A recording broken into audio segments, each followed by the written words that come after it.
Hey, true believers. Chris Mack coming at you today with Harley Quinn, number 67. This was part of the Year of the Villain event.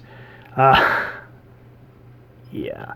Anyway, before we get into this book, which is kind of hard, I first do want to give a shout out to my buddy Christopher. He hooked me up with this book, and I really do appreciate it because the Mrs. is really into Harley Quinn, and that's why we got this book. But yeah, the cover's cool because it's one of those, it's not lenticular, I forget what this is called, but it has like that transparency thing. So I think that's really neat. But yeah, this book, in my personal opinion, is, it makes no sense. And it has a message. It really does. And we'll get into that here in a second. Let me grab my thing that holds the pages because this thing will not let you just hold it up. It keeps flapping, and that is frustrating. So I gotta grab my little heavy thingamajig to keep it held down. So stand by on that. So the print date on this was January 2020, so not that old. We open up on Harley coming to visit her parents. I guess her mom just recently passed. And so she's wanting to get the family together for Thanksgiving.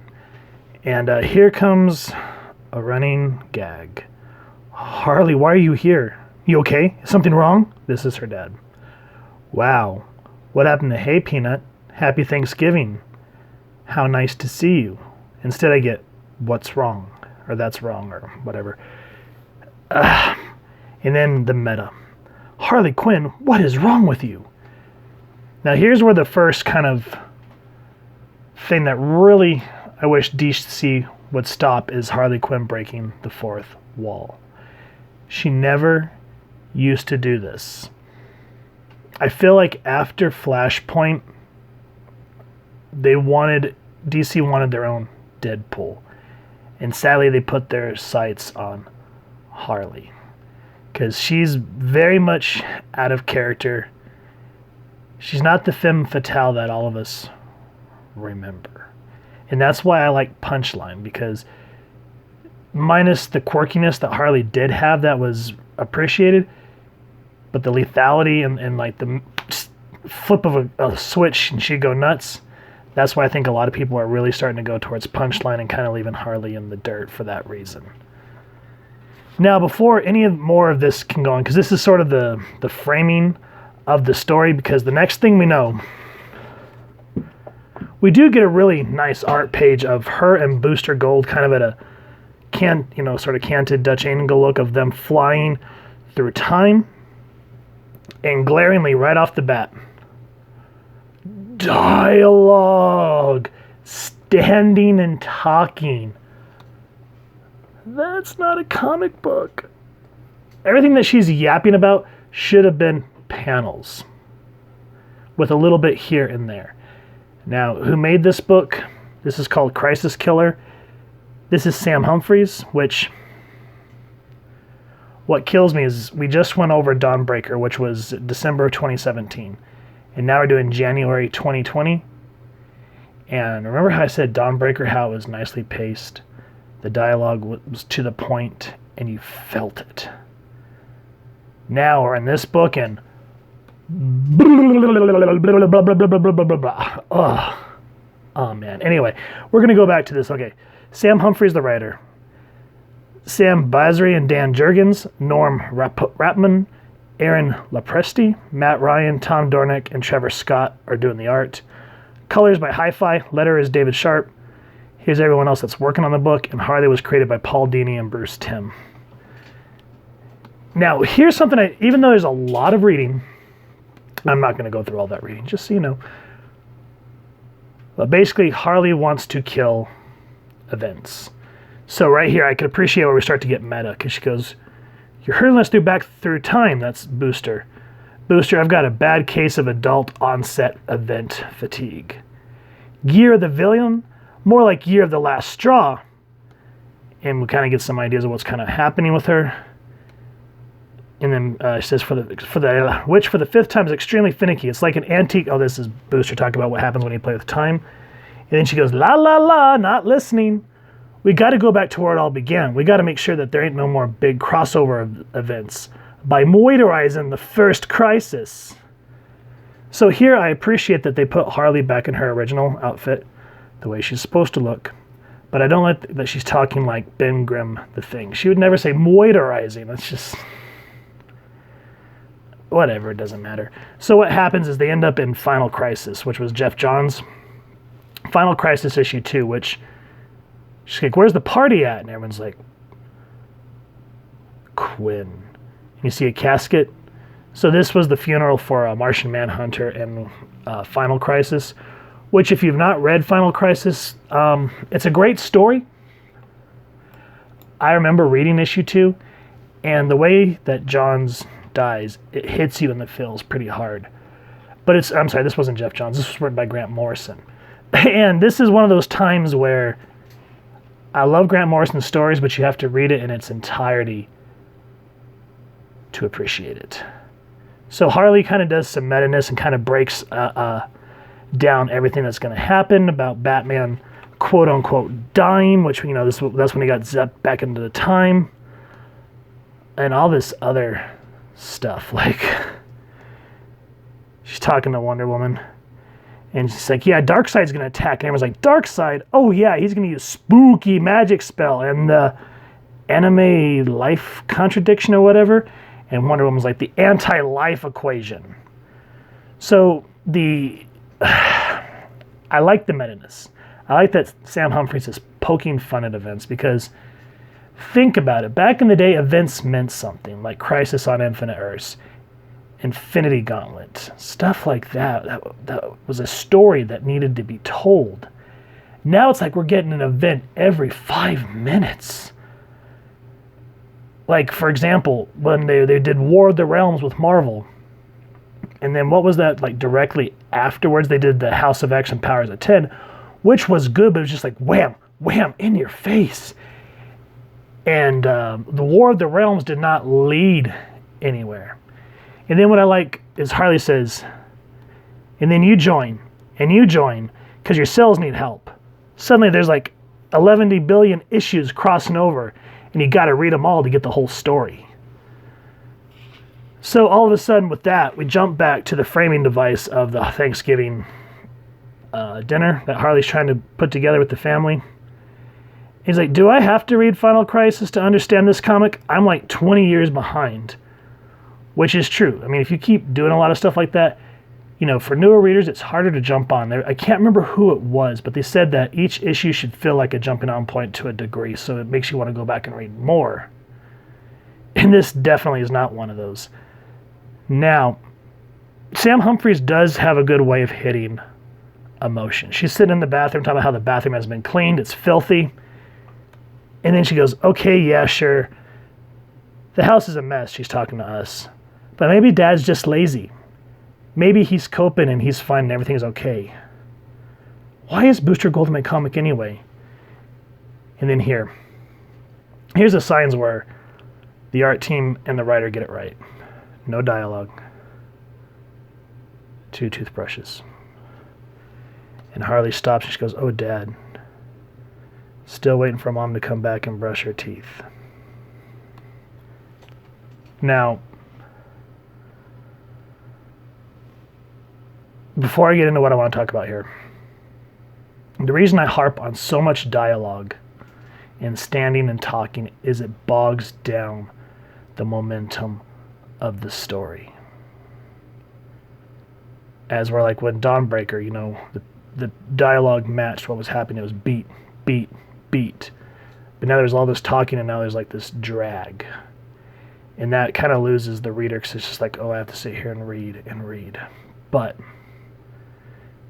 Sam Humphries does get it right here, because when she's talking about how her father's still waiting for her mom to come brush her teeth, this hits home because I just recently lost my mom. And my dad's having a really rough time, and a lot of what Harley is seeing with her father, I'm seeing with mine as well. So that's right there. This is a sign of good writing right here. minus the Booster Gold part, but just this, okay, that, and that. That's good, powerful writing right there. Anyway, we're going to go back into it. So the dad's sort of kind of like, I don't know, honey, maybe. And they say, what about the brothers and everything? And she goes, I don't know if your brothers will really want to do anything because it's going to be up to them because I guess he never cooked. He always relied on the mom. And another thing, as they're standing and talking, there's no dynamic panels. It's all flat and forward, kind of like a web series that you read on Tumblr or something. So flat, boring panels. Even here where we see one of the brothers using her mom as a banner in a death metal band. And then again, it's more sitting and talking, her trying to get the family together for Thanksgiving, and everyone's very pensive and apprehensive about it, saying why.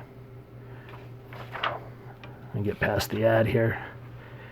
And then all of a sudden, we are in, what was this one called? Infinite Crisis. This was Jeff Johns, where Superman of Earth 2, Alexander Luthor, and Superboy Prime break out of this this crystal that they're part of, and Superman's punches are causing ripples in time.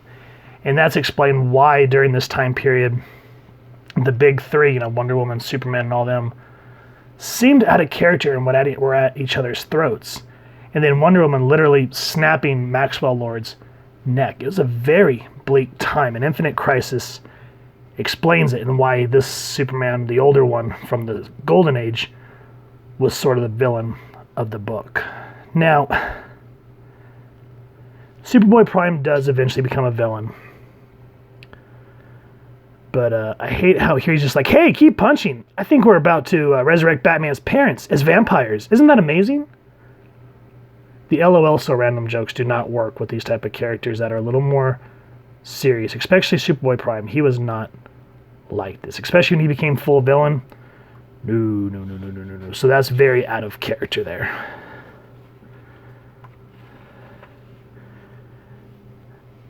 Again, she's trying to bring her brothers together. Like, she's dead. I know she's dead. I'm not a damn kid, Izzy, family Thanksgiving dinner at Mandy's dinner tomorrow. Don't forget. And so she tries to visit her other brother. He's like, I'm busy. And she goes, well, if no one else is going to try to bring the family together, who is? And she's like, well, maybe you just like attention. And again, while we're looking at this, more flat web series panels. The only closeness to dynamic we get here is when the brother snaps and he goes, it's not your job. You're not mom. So again, and then all of a sudden we're back in time, which I don't know if the last issue explains how she's hurtling through time or if this is just something else. But she goes, oh, we made it. We're back to the granddaddy of events, which is Crisis on Infinite Earths, which was one of the first ones that was supposed to bring all these continuities together. And she goes, this is the perfect time. She goes, all I gotta do is whack Dr. Light in the head. The heroes will lose and it'll be on a happy ending. Sales will plummet. Crossovers will be declared store poison, which they kind of are already. Events will be murdered. But Booster Gold has a change of heart. Now here is where everything kind of starts to come together. She's like, hey, Judas, out of my way. Think about what you're doing. Events are where heroes come together to tackle the big issues. Events are stories that are bigger than the sum of their parts. Not just the bad guys, but life, death, and rebirth. The stakes are higher, the books are bigger, but so is the hope, so is the victory, so is the love. It's like you make it sound like a family holiday. Exactly. Would you kill Thanksgiving? Heck no, Thanksgiving's a special time to come together, to help each other through dark times. We can't face them on our own. To be together, then we are apart. So I don't want to give any more of the book away if you want to read it in its entirety. But I do like that even though the flat panels,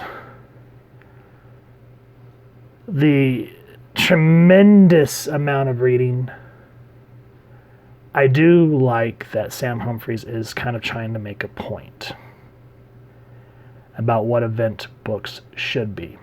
And to that degree, I agree. I mean, think about Secret Wars, again, Infinity Gauntlet, Infinite Crisis. There were stakes, and it took the whole superhero universe to come together. People died, Supergirl, Flash, and even there for a moment in the Infinity Gauntlet, the whole half of the Marvel universe died. But where I can kind of empathize with Harley here, and I don't know if this is Sam Humphries' feeling, is event books too often, too long. Like, for example, there's this website, I don't remember what it's called, but it kind of gives you the count of how many books you need to read for an event. And for like Age of Apocalypse, there's like 20 something. Okay. But then I was looking at a more modern one. I can't remember what it is. I wish I could. But 65 books. Who has the space and or the money for 65 books? That is insane. If you're going to do an event book, the meat and potatoes and like all the big reveals should be in that book. I hate when they do an event and then they'd be like, oh, we got to go get this tie-in. Like, for example, even though I liked Scott Snyder's Dark Knight's Metal, you would think the first appearance of the Batman Who Laughs would be Metal. No, it's Teen Titans tie-in. Then why is this event book special if I have to go get a Teen Titan book? That's my argument with event books nowadays, is they don't feel special. The stakes don't feel high like they used to. And it's just too close together anymore. So I do like that Sam Humphries does say that. But again, I don't know what happened in like 3 years where Dawnbreaker, absolutely amazing. This one, story-wise, blah. Some of the artwork, like when we get into the event eras, like Final Crisis and all that stuff, gorgeous. But the panels, where Harley's talking to her family, flat, boring, colorless. That's not how you comic. So overall, I give this book a 3 out of 10. I didn't hate it. There were some okay moments. Some of the meta stuff was kind of funny, but I miss our old Harley Quinn. If you want to see how Harley was, go back pre-Flashpoint and read Gotham City Sirens. That's Harley. Go watch the animated series. That was Harley. But anyway, with that said, if you have enjoyed this book, which, if it gets you reading, I'm all for it. So I can't damn any comics for that reason. If it gets you reading, more power to them. You know what I'm saying? So if you have, please first and foremost support your local comic shop and see if they have a copy of this book, either this kind of cool cover or the regular cover, which I'm assuming that's probably the regular cover. And if you've enjoyed this review, we really would appreciate it if you take a moment to hit like, share, and subscribe. Helps the club channel more than you could possibly know. And if you wouldn't mind hitting that fancy little Harley bell next to subscribe, that way as we continue to upload content, you guys can come to the channel. And we love to just talk with y'all down in the comments below and hear your feedback. Also on our social media pages, which I'll make sure to leave the links down in the description below. So with all that said, thank you so much for stopping by. I hope you all continue to have an absolutely amazing day reading, and happy hunting, true believers.